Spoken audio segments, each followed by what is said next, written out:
Lo prometo, es la última semana. Esto sería algo así como el tercer capítulo del ciclo de dióxido de carbono. Y es que en los dos videos anteriores hablamos del futuro de los motores térmicos en base a cambiar su combustible por uno de carbono neutral, incluso llegar a disminuir desde lo que se va extrayendo del aire, los famosos e-fuels, y mencionamos que el dióxido de carbono es inocuo como gas en la atmósfera, como gas, no lo que puede generar ese gas allá arriba. Pero creo que no lo abordamos muy motorísticamente, si me permiten la invención de la palabra. Si quieren conocer más, ya saben, bajen un cambio, aceleren a fondo y acompáñenme.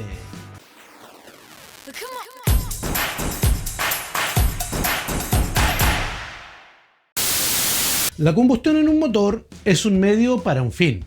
No es ella en sí lo que hace que los pistones suban y bajen, sino que los gases en expansión que el alza de temperatura genera. Una reacción química exotérmica. Por lo que usamos de dicha combustión es el calor, es la energía cedida del combustible.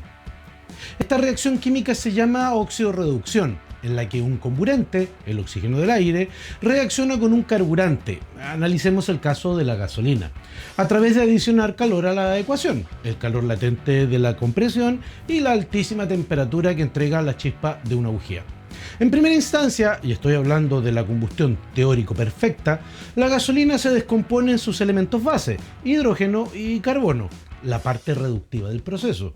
Y posteriormente, es aquí donde se libera el calor exotérmicamente en forma de llama, tanto el carbono como el hidrógeno son oxidados por el oxígeno presente gracias al aire.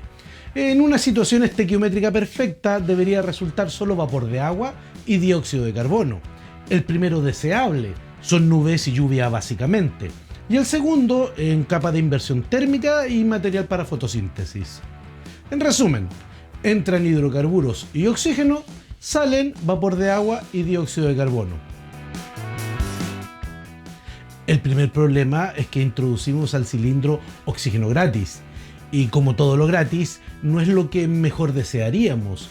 Viene con nitrógeno, de hecho en su mayoría, casi el 80%, pero este comburente es muy difícil de reaccionar, y en esta combustión perfecta tendríamos ya no dos, sino tres gases, ya que el nitrógeno solo entra, observa lo que pasa y sale. Resumen de nuevo, vapor de agua, dióxido de carbono y nitrógeno. Pero la combustión está lejos de ser perfecta, de hecho mayoritariamente no lo es, ni siquiera su AFR se mantiene estequiométrico todo el tiempo, ya que a distintas instancias del motor irá variando entre este estado, la estequiometría, riqueza y pobreza, representando potencia y economía respectivamente estos dos últimos.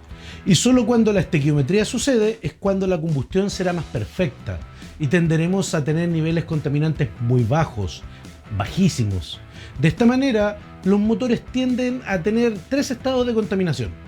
Estequiometría con niveles casi nulos de gases contaminantes, puesto que la combustión es lo más perfecta que puede llegar a ser.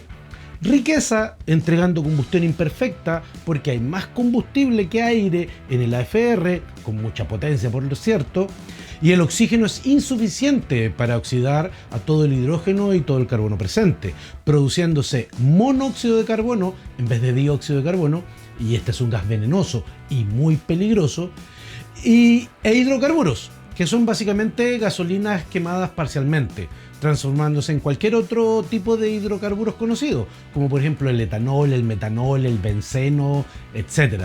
Todos muy tóxicos, está de más decir.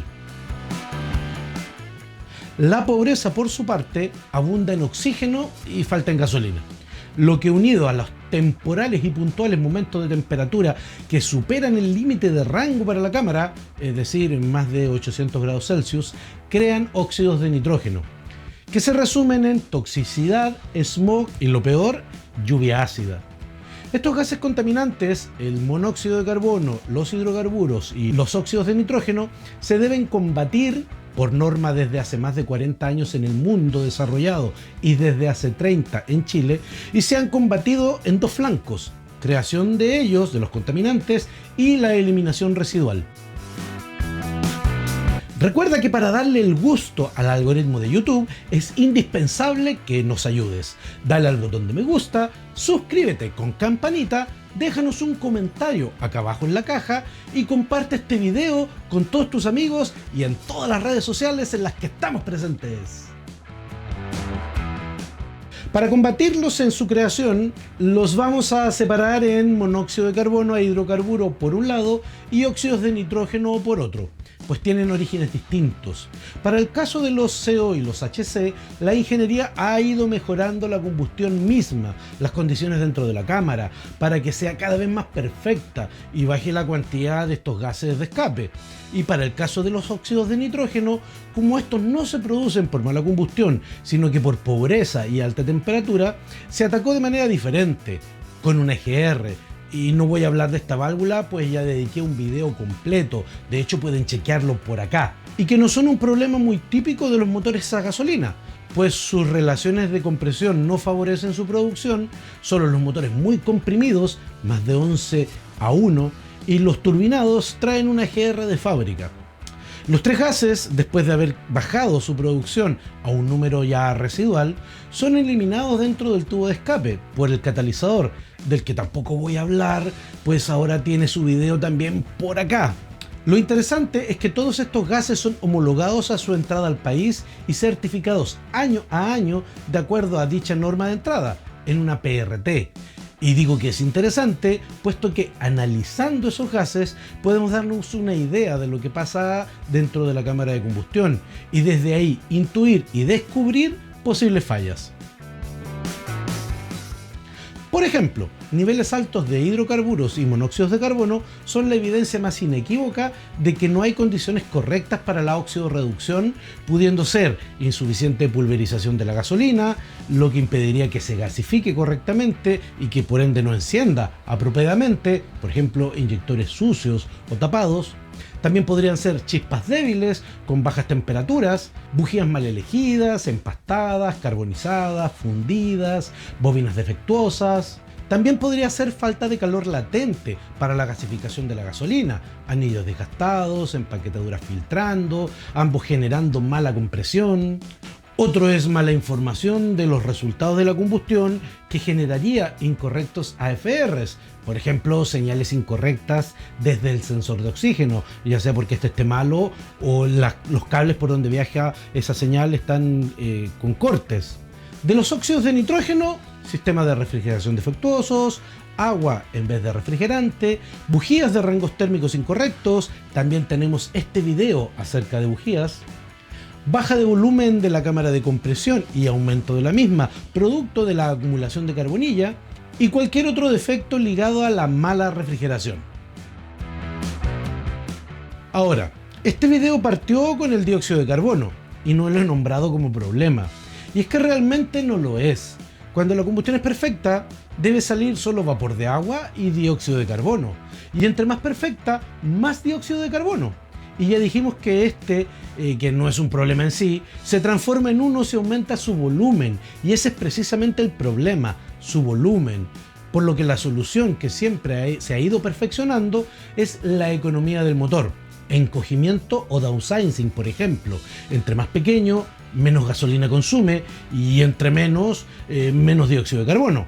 Como por ejemplo el que lleva la jineta en el caso de los vehículos a gasolina en Chile, el Suzuki Celerio 1.0 automático que rinde 23.8 km por litro. El futuro de los motores térmicos son motores encogidos, que aparejan otros problemas como la generación de óxidos de nitrógeno, pero eso es otra historia. De mucho rendimiento y obviamente los e-fuels, que como ya lo hablamos en los videos anteriores, toman lo que ya han producido los motores térmicos, lo usan y lo devuelven al ambiente, no aportando con más. Recuerden, ciclo de carbono neutral.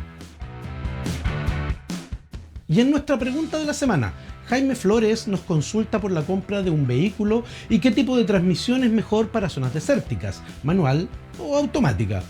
Estimado Jaime, todo va a depender de lo responsable y cuidadoso que seas, pues las condiciones generales en zonas desérticas castigan más a nuestras transmisiones, más esfuerzo y temperaturas muy en extremo altas. Si lo vas a tratar como se merece, una automática sería una buena opción, pero si no tienes los medios o el tiempo para su cuidado, una manual es más resistente a todo tipo de castigos. Y eso es todo por el video de hoy y nosotros nos estamos viendo la próxima semana.